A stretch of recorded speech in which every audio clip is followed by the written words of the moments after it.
Hey True Crime Besties, welcome back to an all-new episode of Serialously.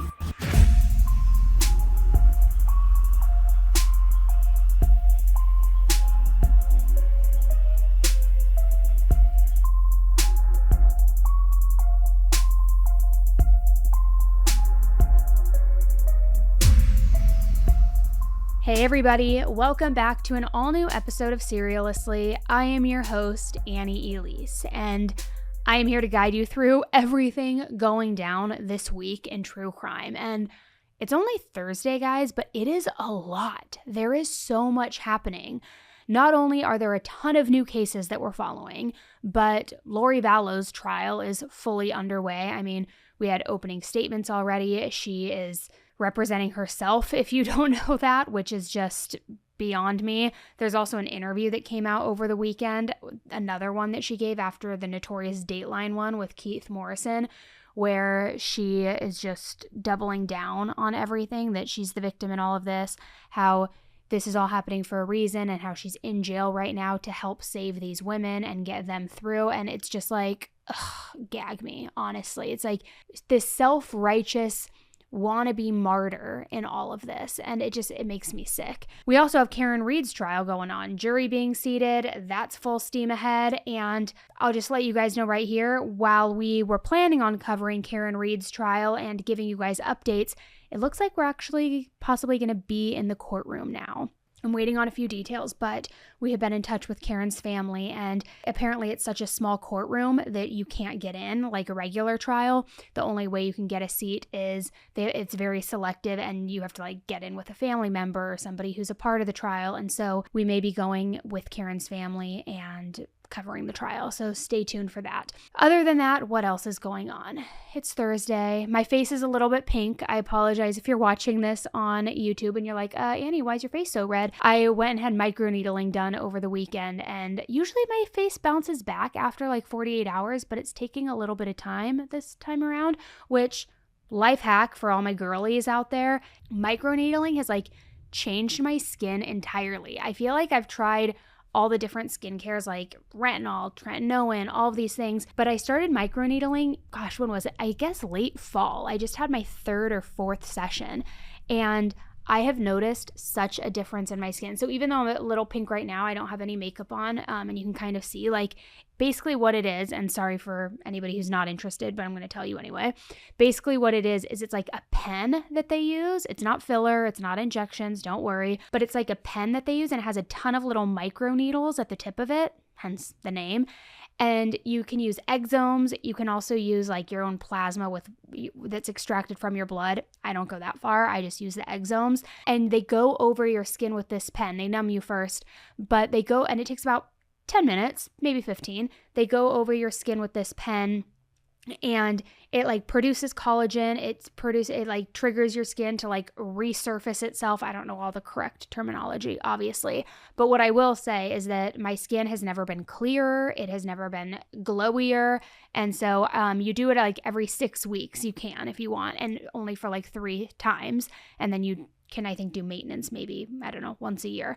But anyway, I went and got that. So I'm a little, you can hear it, ASMR. I'm rubbing my cheek right now. It's a little sandpapery because the new skin's turning over, but I love it. I swear by it. So everybody should check it out if you're interested. I don't know. All right. You obviously aren't here because this isn't a skincare podcast. So let me just shut up and get into the cases. Oh, wait. Wouldn't be true Annie podcasting if I didn't get distracted. I also this last weekend went and saw Crime Junkie. They're on tour. Little public service announcement if you guys ever listen to Crime Junkie. But I went and saw them with my sister Amy, and it was a pretty good show. It was long. It was really long, but it was a great case, good coverage, and I found it pretty interesting. So that's what I did with my weekend. My husband also is still in Morocco. He's running the MDS Marathon. If you haven't heard of that, it is wild. It's 6 days, 155 miles, completely self-sufficient. You have to carry your water on your back, your food on your back, everything. You can't shower for a week, obviously, because you're in the Sahara Desert. And then each night when you sleep, it's under a tent that you share with like 6 other people. but you have like a sleeping mat, but that's it. And so all of the food he brought, it's, what would you call it? Like astronaut food, basically, where it's like bagged and that's what he eats. And yeah, no showering. Yeah, I think you have to like dig a hole and poop in it even. There's no toilets, obviously. So he is finishing up now. He's on, what is it? Now I think he has 1 day left. Yeah, 1 day left. The long stage that was yesterday, and that one is like last year. He did it last year too. I don't know why he's doing it again this year. He's crazy. But it's like 27. It took him 27 hours for that long stage. But yeah, so that was my weekend. He's still in Morocco running because my husband's an ultra marathon runner. If I haven't told you that. Myself, I haven't run since I think 2019, but God bless him. So that's what's going on in my life. Not that you care, but figured I would just throw it out there. Why not give you a few little personal anecdotes of my life, right? So today, I'm going to talk with you a little bit about what's happened with Lori Vallow and her opening statements, where things are at with Karen Reed as well. But I want to talk to you about some new cases that are breaking, and they're really unsettling. A lot of these have been also requests coming directly from you guys. But we have, once again, a creepo teacher who is a special ed teacher at that, who is now being accused of having sex with her 15-year-old student. However, what she's saying and claiming that really happened, you will have to hear it to believe it. It's pretty wild. We're also going to be talking about a 17-year-old teenager who murdered their parents and lived with their rotting bodies for weeks. Some college students who were unfortunately stabbed to death only days apart. A mother who killed her son after a trip to Disneyland. This is one of the most horrific stories I've heard of, and I heard about it for the first time a couple weeks ago, and I wanted to have more details before we covered it because it's just so unsettling.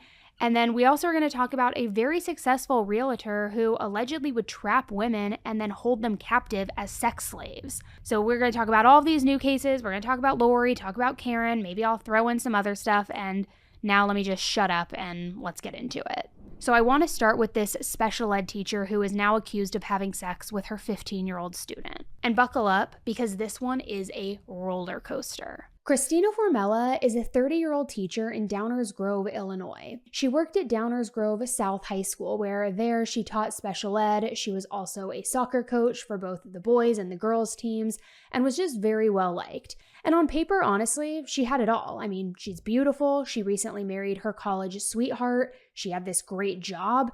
And she was also very well respected by all of her colleagues. However, like so many cases we discuss, you would never guess what was going on behind the scenes. See, back in December of 2023, Christina was allegedly tutoring a 15-year-old freshman boy before school. He was also on the soccer team that she coached, and she was supposed to be in this position of trust, right? I mean, she coached him, she was tutoring him. Seems like a relatively normal situation.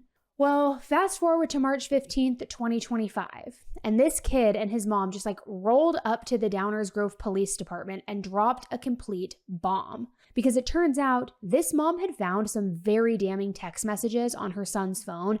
Text messages that I'm telling you, made her stomach turn and drop. These texts were really explicit, way inappropriate for a teacher and a 15-year-old student. I mean, we're talking about text messages where Christina is saying stuff like, "I love you so much, baby. Even though this morning was short, it was perfect." To which then he texted back saying, "I know, baby. It was so perfect, baby. So perfect." And then she goes on to say to him, "I just love having sex with you." Guys, when I tell you the level of cringe that I have from these text messages, look, I think I'm affectionate and sweet with my husband, but I don't even know that I would send him some of these text messages.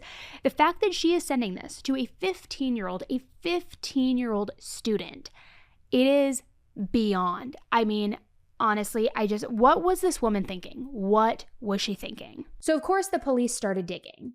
And when they did, they figured out that not only was Christina allegedly assaulting this kid, but apparently she had done so in one of her tutoring sessions in a classroom. A classroom.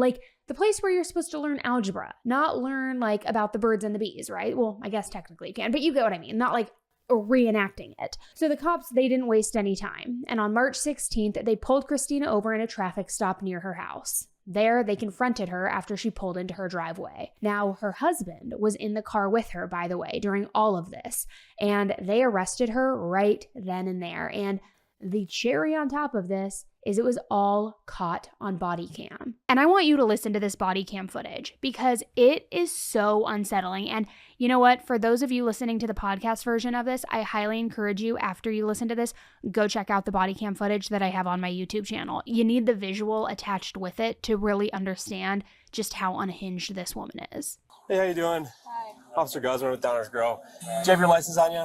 Yes. Tonight. Yeah, I'm gonna explain. I'm sure you're confused. I'll explain everything to you.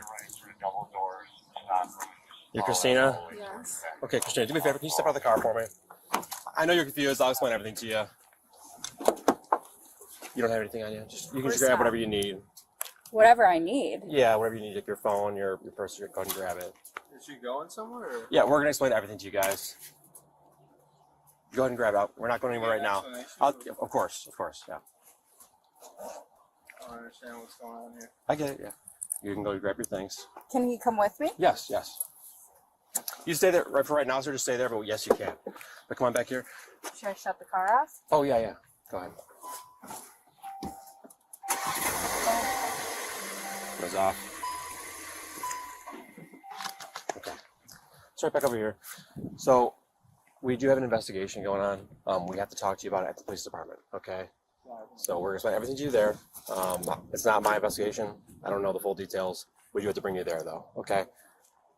So I do have to put you in handcuffs and bring you to the police department.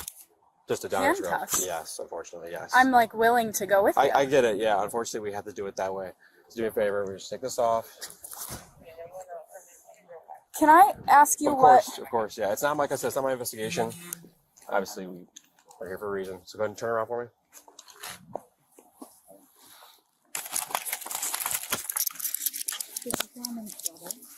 So right now you're just being detained, and there is a detective that needs to talk to you at the police department.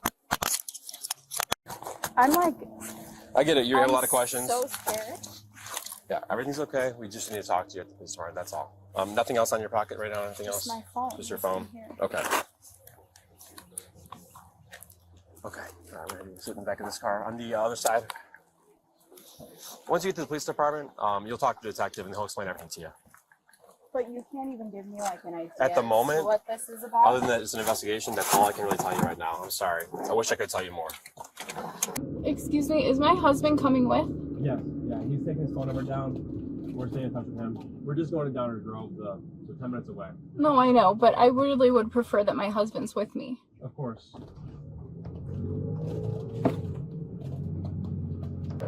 Am I in trouble? Like, I'm so lost right now. I'm sure you are. Like I said, I can't answer any questions right now. I'll just tell you that right now you're being detained for an investigation, and we're bringing you to the police department. And once you get there, they're going to fill you in on everything.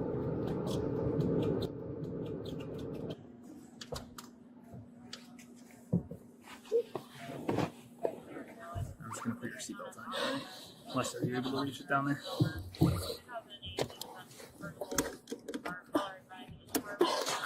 Sure you don't want a tissue or something? I'm feeling I'm gonna throw up. You want a bag? Yes, please. Alright. Hey, can you get like a bag just in case she gets nauseous? Yeah. I don't know, do we have any of those emesis bags like laying around the spot? I figure something better than nothing. Or here, if you stay with her, I'll go grab it.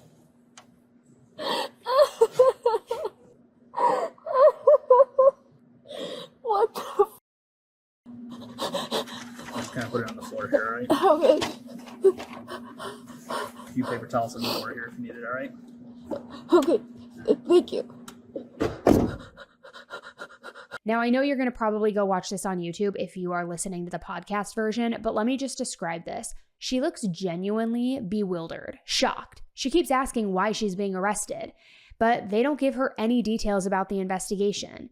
And by the time she gets to the station, she's just like crying. She's saying she's going to throw up. She can't believe this is happening, which, hi, maybe don't have sex with 15-year-old kids, and then you won't be surprised and you won't feel like you need to throw up. Now, when the police questioned Christina, guys, like the audacity, you're not even going to believe what she said. She said, quote, "Oh, I didn't do anything. Everybody comes after me because I'm good looking and I'm just a nice person who cared too much about this kid." That was her excuse, which, are you kidding me? That's what you're going to go with? Which, good luck with that. I think you're going to need a better defense than that one. But what's interesting is then she totally flipped the script and she started turning it against this kid, saying he's a stalker, he got her phone, he sent these text messages to himself so that he could blackmail her. I mean, really trying to sell this story, which kind of almost feels like a plot that you would see in a Lifetime movie, but I guess she had nothing to lose at that point, or really everything to lose, so she was going to try anything. But luckily, the cops were not buying this story either. So Christina has been charged with 1 count of criminal sexual and 2 counts of aggravated criminal, all of which are felonies, by the way. She was let out of jail with some bond conditions, though, like not going near the school, no contact with anyone under 18. I mean, very important conditions. I think we can all agree. We are heartbroken for the victim and also for the hundreds of students, staff, and family who trusted this teacher and feel betrayed by this terrible situation. Our top focus now is to support the victim and their family and to ensure the well-being and safety of all of our students. She's due back in court on April 14th, and honestly, I am dying to see how this plays out, because is she going to stick to the, I'm too pretty to be guilty defense that she's trying to pull, which is almost like a Lori Vallow reenactment? Will there be more allegations that come out? Will we learn how long this truly going on and what really happened? I definitely will be keeping my eye on this one, so I'll let you know. This whole case is just disgusting through and through. And as a parent, it's like we already have one massive thing to worry about by sending our children to school, right? Hello. I mean, it's no secret that there is a lot of violence in schools in this country, and it's really scary, which is why a lot of people are homeschooling. But it's like now you also have to layer on being worried that these teachers who are supposed to teach, protect, and, look after your children are actually predators and they're preying on your children. It makes me so incredibly mad, and it's so disheartening, right? It makes you kind of lose hope in society as a whole, which, sorry, I know that's like wah, wah, wah, but I don't know. It really irks me. Now let's move into this next case with this 17-year-old teenager who has been charged with killing their parents. Nikita Kasep, a 17-year-old from Waukesha, Wisconsin, has now been charged with killing his 35-year-old mother and his 51-year-old stepfather. Now, we don't really know many of the details that led up to the murders, but apparently these murders happened on February 11th. Then Nikita allegedly lived with his parents' rotting corpses for 2 entire weeks. Apparently, he kept their bodies right where he had shot and killed them too. Didn't bother moving them, didn't try to hide them, just lived with them as if life was going on as usual. Police said that they also found a camera memory card that contained a video of Nikita lighting candles in the office where his stepdad's body was found. Almost like a seance or a ritual, I don't know, but they allege that he recorded this video about a week after he murdered his stepdad. So was it some type of memorial service? Again, ritual? I don't really know, but freaking weird and gives me the creeps. And what's even weirder is he was apparently talking to somebody or talking to himself as he was recording this. Because according to the authorities investigating the case, quote, "The camera is turned facing a chair, and the detective heard the defendant say, quote, 'So you can see him there. I can literally see the rotten body there.'" Now, I don't think I need to explain to anybody how next level creepy this is, that this kid was literally videotaping his stepfather's decomposing body. Who does that? It's almost like he was using this. I don't even know. Was it like a trophy to him? Did he want to then show people because he was proud? I mean, or was he just so detached and callous that it seemed almost like a movie or a prop to him? I don't really know, but what I do know is something is seriously wrong with him. Who does something like that? And as if that's not grotesque enough, after the murders, Nikita was even texting people from his parents' phones, pretending to be them, like they were still alive. He even texted his stepdad's work, telling them, "I'm sick, I can't talk on the phone, I'm not going to be coming into the office," really trying to get away with this, it seems. Now, during this texting frenzy, or whatever it was, he also texted his stepdad's mother. However, what he didn't know was that she was already becoming increasingly suspicious of these messages. To her, she could just tell the tone, the conversation flow, it just seemed off. So then on February 28th, his stepdad's mom followed her instincts and called the police. She said, "Please go perform a welfare check. Something is not sitting right here. I want to know what's going on. So deputies rolled up to their house on Cider Hills Drive, and the scene that they walked into, guys, it was straight out of a horror movie. There they found his mother and his stepdad, and just dead and fully decomposing. Now, I mentioned that the stepfather was in the office, but the police found his mom, Tatiana, buried underneath clothing and blankets in this hallway near the kitchen. She had suffered multiple shots to her neck, upper torso, abdomen, and her right wrist, which I would imagine the right wrist was probably a defensive move if I had to guess.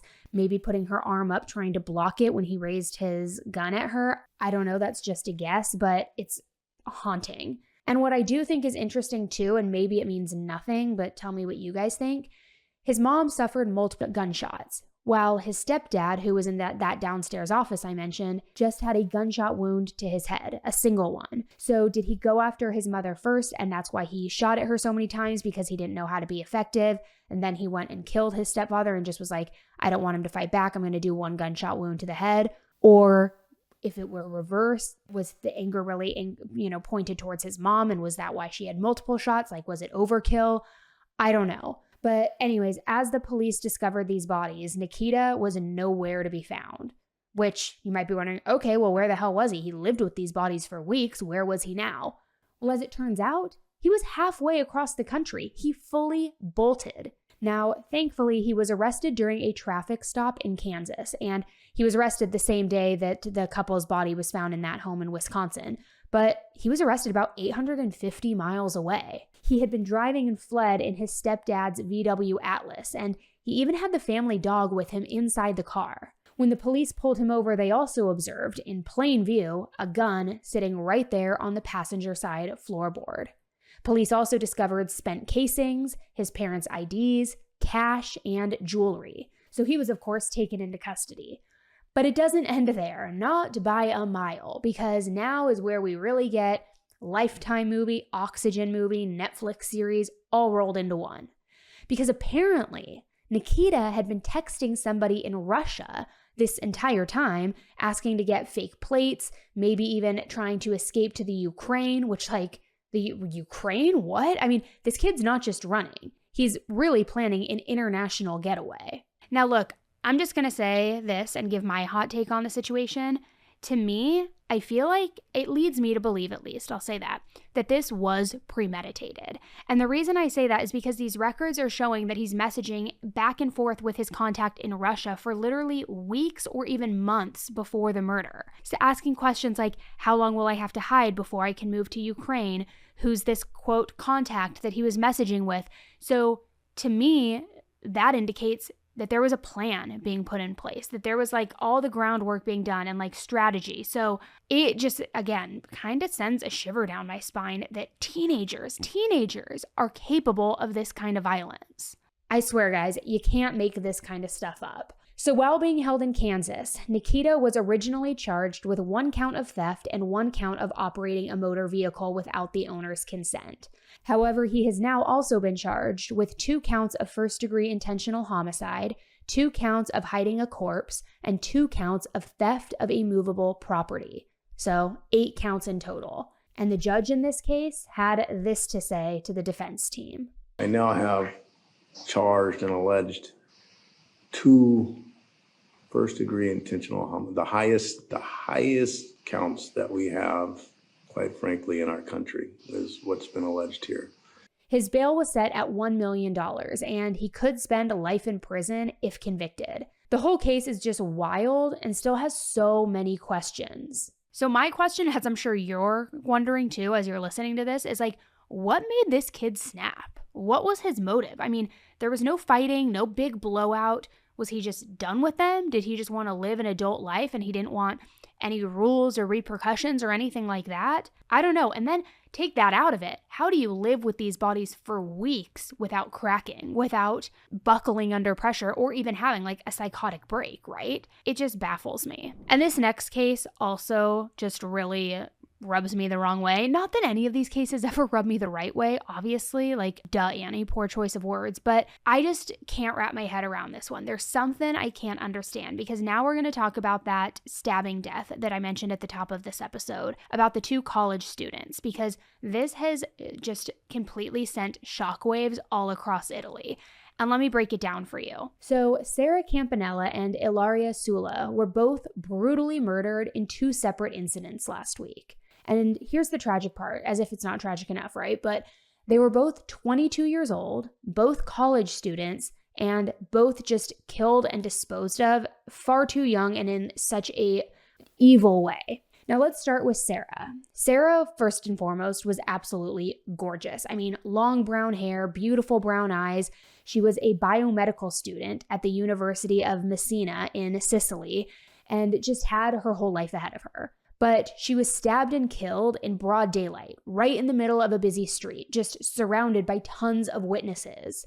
The perpetrator was Stefano Argentino, and he ended up fleeing the scene as soon as he inflicted this horrific bloodbath, and he took the murder weapon with him. However, he was later captured by the police that same night in a nearby town. But according to witnesses, Sarah, as he was trying to attack her, tried to get away. She was screaming, "Stop it, let me go," before ultimately collapsing right then and there. And sadly, Sarah passed away while she was on the way to the hospital. So who was this Stefano guy? Well, according to Italian media, he was a fellow student at the university, and he had been infatuated with Sarah for years. The police detention order even states that Stefano was, quote, regularly pestering the victim, asking her to go out with him and get to know each other better, and refusing to back down even when she would flat out turn him down.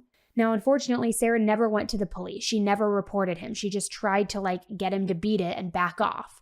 Her friends even said that she didn't feel like this guy's behavior was particularly threatening or even pathological. She just thought that he was somebody who was persistent and wouldn't give up. She, of course, didn't know that it was going to end like this. You just never really know what somebody is capable of, right? You truly never know. And it is so heartbreaking and devastating to think about. And my question, too, is could this story maybe had a different ending if she had previously reported him to the police? And that's not to victim shame, not at all. It's just when we hear about cases like this, you can't help but wonder, could something have been prevented? Could it have been stopped? Then, less than 48 hours later, news of Sarah's horrific murder was pushed out of the headlines by another nightmare that was unfolding. Ilaria Sula was an Albanian student studying at the university in Rome. She was reported missing on March 25th because her roommate stated that she left around 9:30 p.m. and strangely, she didn't say goodbye, she just vanished. It was odd. It was definitely not in her normal behavior. So her parents filed a report right away, and the police started searching for her. Then, fast forward to April 2nd, about a week later, and the police found her body in a suitcase. It had been dumped in a wooded ravine about 25 miles outside of Rome. The suspect is her ex-boyfriend, 23-year-old Mark Sampson. Now, according to friends and family, they describe Mark as very calm, very non-violent. Mark lived at home with his parents in what's, quote, called the African neighborhood of Rome. He had also just graduated as an architect student, but he really seemed to have so much going for him. But ultimately, after the police brought him in for questioning, he ended up point blank confessing to the murder. He says he grabbed a knife that had been used at breakfast and then used that knife to stab her 3 times in the neck. Then he took the knife, along with the rags that he used to clean the blood up from his apartment, and he threw them in a dumpster near his house. And what he did next makes me so sick, because he proceeded to put Ilaria's body in a suitcase and wrapped it in cellophane, as though nobody was going to notice or find it, or dumping her like she's garbage. Later that same day, he loaded the suitcase containing her body into his car, and he drove it to a ravine, and then just threw it right in. It always makes me so enraged when people just dispose of victims like they're literal garbage. The fact that he just threw her into a ravine like she was trash, like she was nothing and didn't matter. I mean, this girl was beautiful. She was smart. She had so much life ahead of her, and she was just discarded after he stole and snatched her entire life from her. And why? Because he got jealous over a text message? Get a grip, you twerpy douchebag. It's so senseless in every definition of the word. Now, in the wake of these killings, rallies have been held in this country to denounce femicide and to really demand tougher measures for the government to put in place to protect women.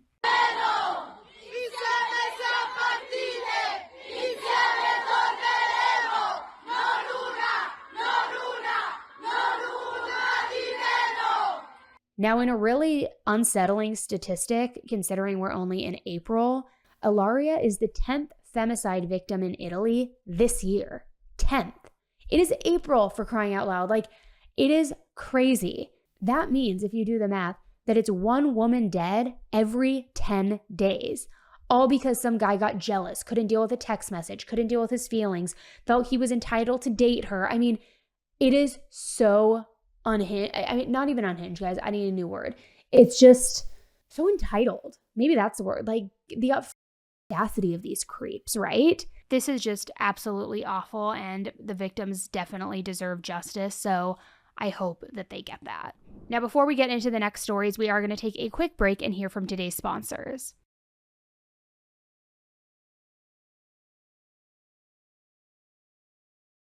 Today's episode is sponsored by Simply Safe, and with longer daylight hours, you might be like me, spending way more time outside of the house, whether you're running errands, you're going to the park with the kids, maybe staying out later in general.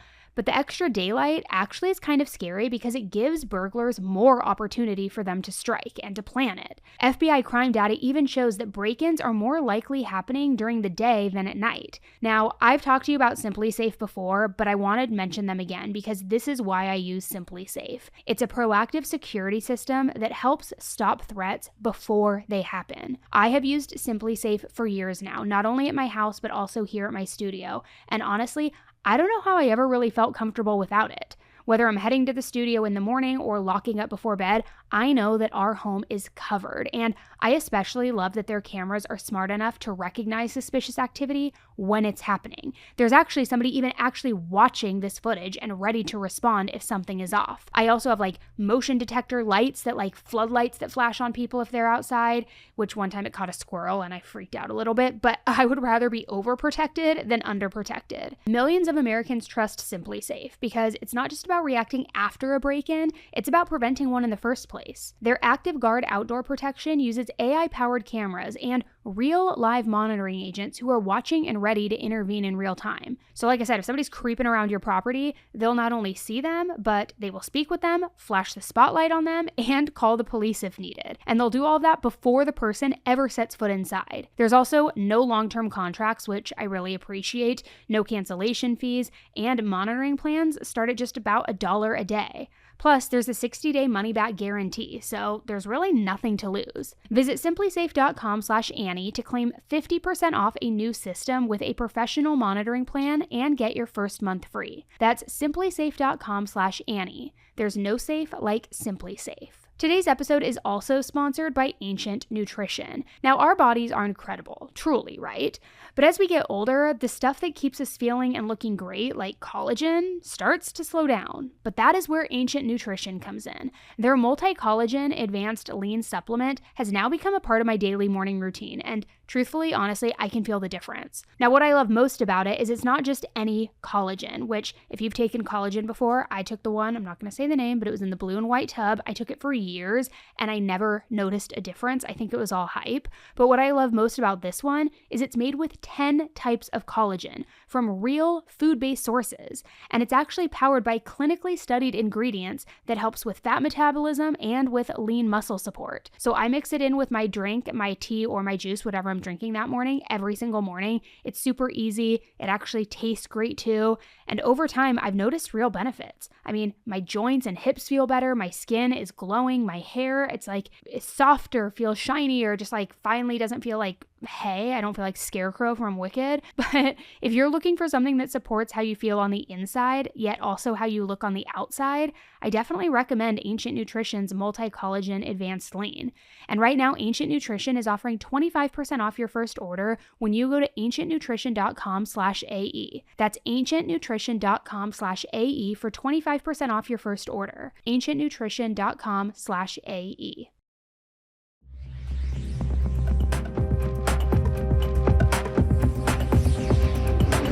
Okay, so this next case is the one that I told you I first heard about a few weeks ago, but I wanted to gather more information before I covered it. And it actually is happening like right here in my backyard. And it's the case about the mother who went to Disneyland with her child and then killed her son. Saritha Ramaraju is a 48-year-old woman who moved to Virginia after a very nasty divorce. She then flew into California for a custody visit with her 11-year-old son, Yatin.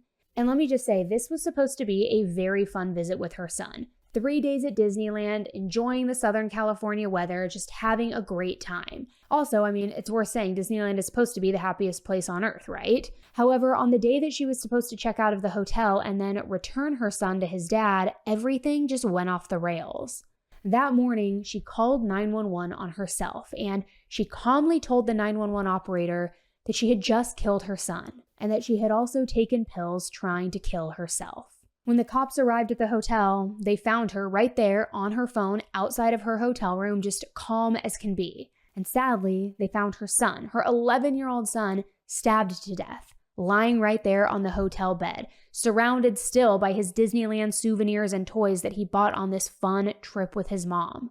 Police also recovered a bloody kitchen knife just laying there on the bed. Which, if you're wondering like I was, what do you mean a bloody kitchen knife? She was staying in a hotel. Well, as it turns out, she bought that knife. The day before, she went with her son to a store and bought this kitchen knife, full well knowing what she was going to do. So obviously, this looks like premeditation. I mean, how sick can you possibly be? What kind of mother does this to her own child? And over custody issues? But unfortunately, we have covered so many cases like that. I mean, Susan Powell is one that comes to mind. And there's so many where it's like that mentality of if I can't have you, nobody can. And it's so sad for the kids because they are the victims of this situation that they didn't ask for. They didn't want to be in the middle of. And now it's like, look what happens, right? Now on this body cam footage, which is very difficult to watch, it also will be on YouTube if you do want to look at it. But in this footage, you can hear the female officer say, quote, "She has blood on her hands." I literally can't even imagine how horrifying of a scene that this must have been for the police officers.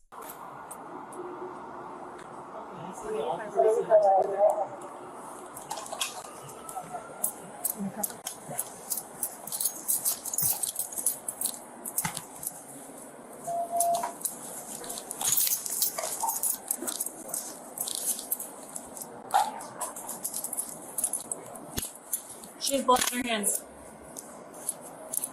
Blood on her hands. Who else is inside? Just your son? Sadly, this little boy was pronounced dead at the scene.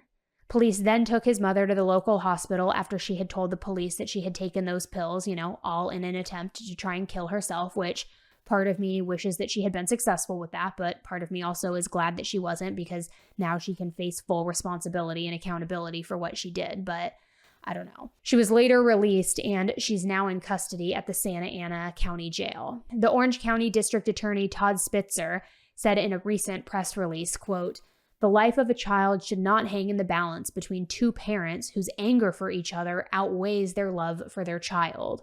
Anger can make you forget who you love and what you are responsible for doing. The safest place for a child should be in their parents' arms.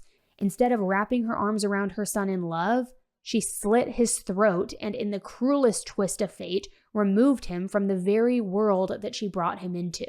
Which is such a powerful statement, but also such a haunting statement, and I couldn't have said it better. Like I said, we are seeing this more and more, these murder type of situations amid custody battles, and it's something to be hyper aware of because it's very scary, very reckless, and I don't know, my thoughts and prayers go out to the father of this young boy because I truly just cannot even imagine how you reconcile something like this. It is just the ultimate fear come true. Now moving into another type of monster, a more, I don't want to say hands-on, a more sexual type of monster, I guess that's the best way of putting it. I want to talk with you about this realtor who has now been accused of holding women captive and using them as their sex slaves. And boy, oh boy, is this story a shocking one. Austin Chronister is a 38-year-old real estate agent from Milwaukee, Wisconsin, and he has now found himself behind bars because he has been accused of running a sex slave operation out of his own home.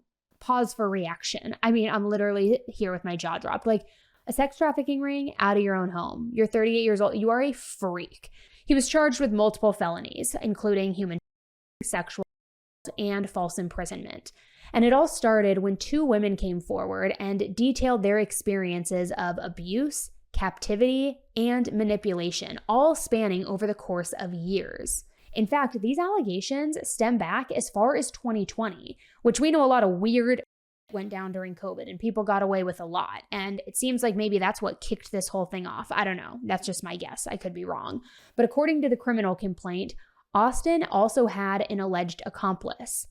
And not just a layperson or a creepy friend, but a Milwaukee attorney by the name of Christian St. Pierre. Now, these women who have come forward claim that this attorney held onto their paychecks, their birth certificates, and even their social security cards all in a locked safe to keep them under their thumb. Austin and this freakazoid Christian apparently owned this home together, and they referred to it, as creepy and cringe and ick as this is, as House St. Pierre. Like, I can't. Get a life. You are such a loser. According to a criminal complaint that was filed in Milwaukee County, Austin wasn't living alone in this house. Multiple women resided there with him. And the investigators say that these women were bound by more than just a lease. They were bound by an actual contract, not a rental agreement, mind you, but a document that actually laid out rules and regulations that are straight out of a freaking nightmare. I'm talking obedience, sex on demand, wearing a collar at times that's locked, by the way, with only a key that Austin had. I mean, the works. And this was apparently all done, and this collar had to be worn to remind these women that they were constantly, quote, being evaluated for service. And here's where it gets even more disturbing, if you can believe it. But these women allegedly had matching slave tattoos, and they were even assigned slave numbers, which, what does that even mean? What is a slave tattoo? What is a slave number? The first thing that comes to mind is NXIVM, because if you remember, that's a cult. It was a sex cult with that freak. I keep saying freak, but hello, they are all freaks. Keith Raniere. It wasn't tattoos, but they were all branded. And it's like, you mark them as cattle, as though they're your territory, your product. It is so sick. And here's a really strange twist with this one, guys, as if it's not strange enough and as if we need another twist. But Austin's defense argues that all of this was consensual. They say that all of these women were willing participants. It was a BDSM lifestyle, which is, bond, submissive, all of that. And that they went along with it, that they entered into this contract fully consensual, ready to do it, which maybe so, okay? Because Austin is saying they all knew what they signed up for, therefore he's innocent, and maybe so. However, if you are free to go at any time, and if this is consensual, why would your passport, your social security card, your birth certificate, your paychecks, why would those be locked away in a safe? Why wouldn't you have the freedom to just leave? But like I said he is innocent, and this is what they signed up for. Take a listen. Oh, this is really bad. So important to understand, these women got into this relationship with this guy, contracts to live in his house, to engage in BDSM consensually. But then things turned criminal, police say. Police say that there was trafficking going on, sex assault going on, false imprisonment going on, that these people were subjected to abusive treatment. This is far beyond the scope of what they bargained for and illegal. What's going to happen with this case? This is stunning. This guy also a real estate agent, this defendant. At a preliminary hearing on March 21st, his attorney, Nicole Mueller, pushed back really hard. She asked the investigators for specific dates, trying to separate, the consensual acts from the alleged crimes. And one detective even admitted that one of the victims bragged about her injuries to others in the BDSM community, suggesting that she was in fact proud of them. So it makes you wonder. I don't think that anything like this could be consensual if they're holding your paycheck, your passport, your identification hostage. But I'm just going to give you a very small but.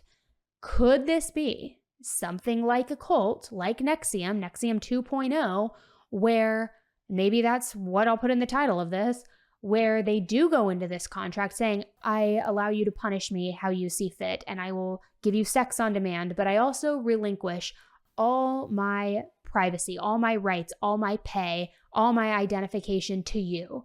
You are in complete control over me. Look, personally, I'd lose my mind before I could do something like that. I am way too anal, and my husband would tell you so, to like ever allow someone to have that much control over me. But I know a lot of people are into that. There's a lot of kinky stuff out there, which to each their own, like do you all the live long day, especially ever since 50 Shades. I feel like people are really into that lifestyle. And like, you know what?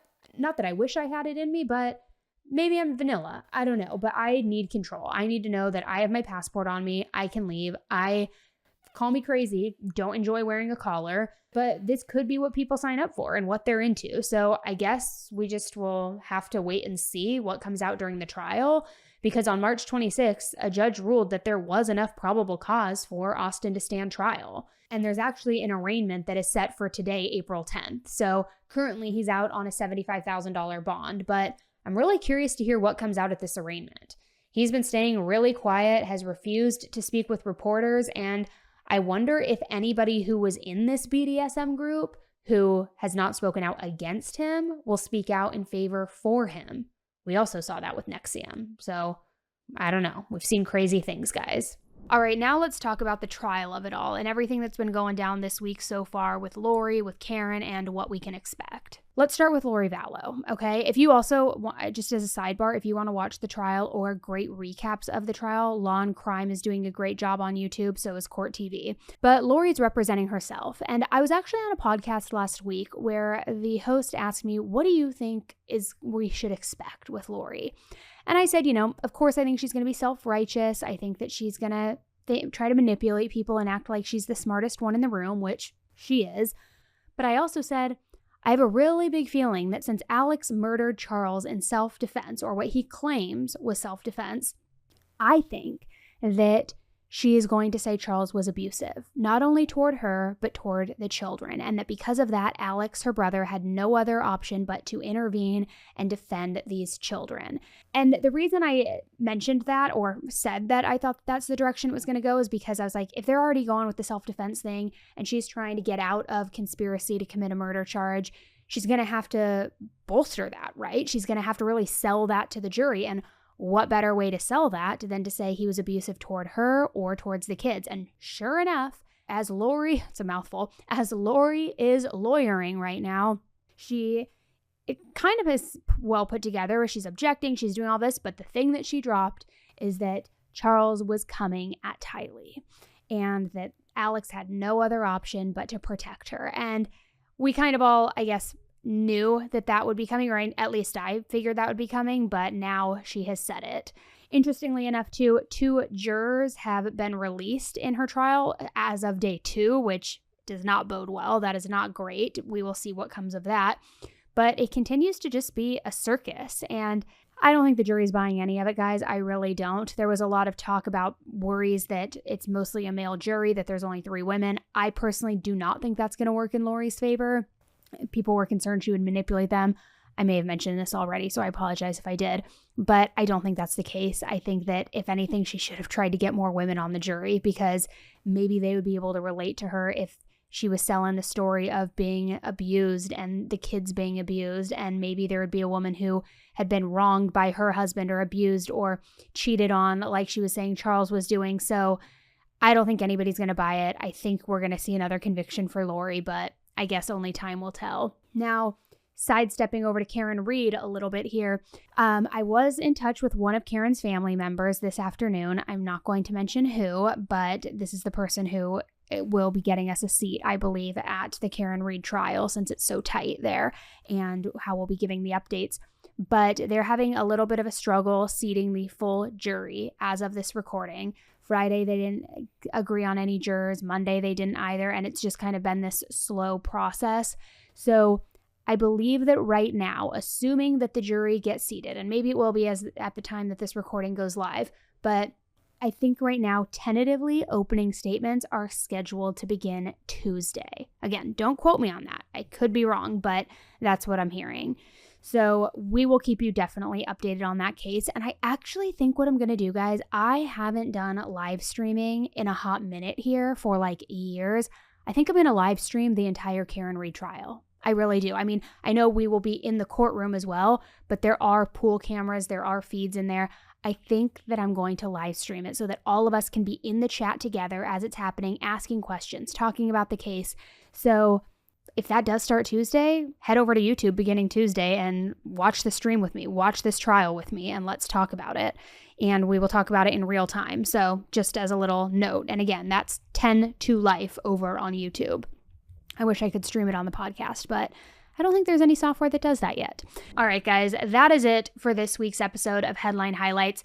As I said, I think we are going to go and actually cover Karen's trial in the courtroom. So if you're not following this podcast yet or the YouTube channel, take a second, look on your podcast app, make sure you press the follow button. I think it's in the top right corner. Same over on YouTube, press the subscribe button, because we are going to be dropping those episodes probably outside of the normal release schedule and getting you all of the updates as they're happening in real time. That way, too, you won't miss any other updates regarding other cases or deep dive episodes and all of that. And if you're listening on Apple and have an extra 5 seconds and want to leave a rating and review, I would greatly appreciate it. It's a free way to support the podcast, and I would love that. So that is it for Headline Highlights. I will be back with you first thing Monday morning with an all-new deep dive. As a reminder, you know, there's so much more content to binge. If you feel like you're running out of episodes, you can get access to those on Patreon or on Apple Podcasts. We have a library of, I think, well over 80 now, extra deep dives that are exclusive to those subscribers. So that's where you can get access. Last week, I did an update on the Idaho case.